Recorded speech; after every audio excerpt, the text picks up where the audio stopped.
অসমের এক ছোট্ট ছেলে যে নিজের গান আর পরিশ্রম দিয়ে কোটি মানুষের হৃদয় জয় করেছে। আজকের গল্প সেই জুবিন গার্গকে নিয়ে। জন্ম 1972 সালে অসমে। ছোটবেলা থেকেই সঙ্গীতের প্রতি প্রবল টান। পরিবারের আর্থিক অবস্থা খুব ভালো ছিল না, কিন্তু সঙ্গীত ছাড়েননি। অনেক সময় টাকার অভাবে বাদ্যযন্ত্র জোগাড় করা মুশকিল হতো। যখন চারপাশে বাধা থাকে তখন ওই স্বপ্ন সবচেয়ে বড় পরীক্ষা নেয়।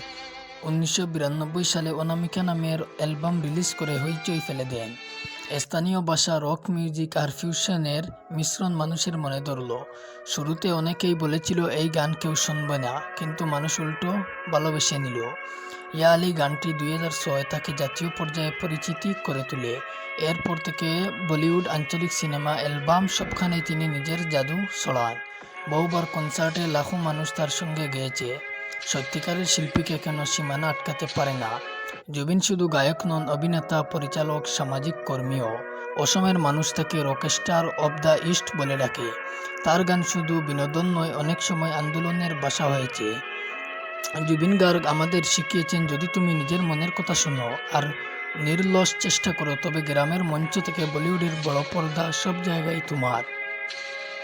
অসমের এই সন্তান কোটি মানুষের স্বপ্নের প্রতীক। মনে রাখো, স্বপ্ন দেখো, তারপর লড়াই করো, একদিন তুমিও নিজের মঞ্চে আলো ছড়াবে।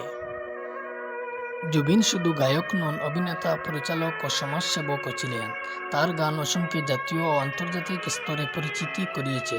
আজও তরুণরা তার গান গেয়ে স্বপ্ন দেখে। তিনি প্রমাণ করেছেন, গ্রামের ছোট মঞ্চ থেকে শুরু করলেও ইচ্ছে থাকলে আকাশই সীমা। জুবিন গার্গ চলে গেছেন, কিন্তু তার গান, তার কণ্ঠ, তার স্বপ্ন আমাদের মাঝে চিরকাল বেঁচে থাকবে। শান্তিতে থাকুন অসমের রকস্টার জুবিন গার্গ। ধন্যবাদ সবাইকে। এরকম আরও ভিডিও পেতে এই চ্যানেলটি অবশ্যই সাবস্ক্রাইব করে রাখবেন।